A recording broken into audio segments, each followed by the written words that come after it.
نے فرمایا عورت گویا سطر ہے، یعنی جس طرح سطر کو چھپایا جاتا ہے اور چھپانا چاہیے، اسی طرح عورت کو گھر میں پردے میں رہنا چاہیے۔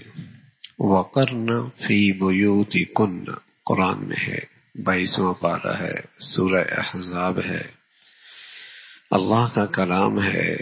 اور اللہ انسانی فطرت اور انسانی زندگی کے لیے جتنے بہترین اصول اور زندگی کے بہترین رہنمائی فرماتے ہیں، کون فرما سکتا؟ کس چیز میں کیا فوائد ہیں اور اس سے زندگی میں کیا ری ایکشن اور نقصانات ہوتے ہیں، اللہ سے بڑھ کر کون جانتا ہے؟ وَقَرْنَ فِي بُيُوتِكُنَّ، عورت کی اصل جگہ گھر ہے، ضرورت کے لیے باہر نکلتی ہے، وَلَا تَبَرَّجْنَ تَبَرُّجَ الْجَاهِلِيَّةِ الْأُولَىٰ، تو نکلے ضرورت کے درجے میں، لیکن جاہلیت کی عورتوں کی طرح نہیں جو حسن و جمال کا اظہار کرتی ہوئی نکلا کرتی تھی۔ کھلے بال، چھاتی کھلی ہوئی، اپنے دوپٹے کے دونوں طرف پیچھے ڈال دیے، چھاتی کھول کے نکلا کرتی تھی۔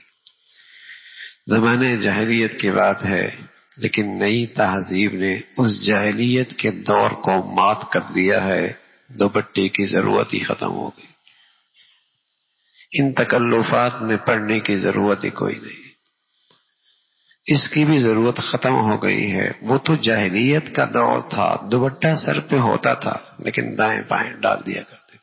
خوشیوں کا حال دیکھیے، شادیوں کا حال دیکھیے، محفلوں کا حال دیکھیے، تعلیمی اداروں کا حال دیکھی ہے۔ کہنے میں تو مسلمانوں کی اولادیں ہیں لیکن تماشا غیروں کا سا ہے، زمانہ جاہلیت کی طرح۔ تو اللہ کے نبی صلی اللہ علیہ وسلم فرمانے لگے کہ عورت گویا سطر ہے، جس طرح سطر کو چھپایا رہنا چاہیے، اسی طرح عورت کو گھر میں پردے میں رہنا چاہیے۔ جب وہ باہر نکلتی ہے تو شیاطین اس کو تاکتے اور اپنی نظروں کا نشانہ بناتے ہیں۔ عورت عربی میں کہتے ہیں اس چیز کو اور جسم کے اس حصے کو کہا جاتا ہے جس کو چھپانا اور پردے میں رکھنا ضروری ہے۔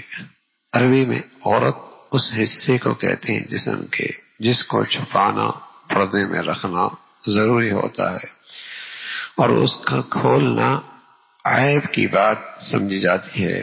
اس حدیث میں فرمایا المرأۃ عورہ، عورت المرأة عورہ، یہ سطر ہے، یعنی صنف خواتین کی نوعیت یہی ہے کہ اس کو پردے میں رہنا چاہیے۔ اور فرمایا کہ اگر کوئی خاتون جب باہر نکلتی ہے تو حضور علیہ الصلوۃ والسلام کا ارشاد ہے کہ پھر شیطان اور اس کے چیلے اس کو شیطانیت کی نظروں سے دیکھتے ہیں، انہیں شرارت کا موقع ملتا ہے۔ اگر ضرورت سے نکلنا بھی ہو تو با پردہ ہو کے نکلے، زینت اور آرائش کا اظہار نہ ہو۔ اس کا ذکر اللہ نے قرآن میں فرمایا وَقَرْنَ فِي بُيُوتِكُنَّ، اور بخاری شریف کی روایت ہے، اس میں آپ علیہ الصلوۃ والسلام کا ارشاد ہے إِنَّهُ قَدْ أُذِنَ لَكُنَّ، ہاں ان عورتوں کے لیے اجازت ہے ان تخرجنا، کہ وہ باہر نکل سکتی ہیں، لِحَوَائِجِكُنَّ، اپنی ضروریات کے لیے، اپنی ضروریات کے لیے وہ باہر نکل سکتی ہیں، لیکن پردے کے ساتھ، بڑی چادر لے کر پورا جسم ڈھکا ہوا ہو، چہرہ ڈھکا ہوا ہو، ضرورت کے لیے باہر نکل سکتی۔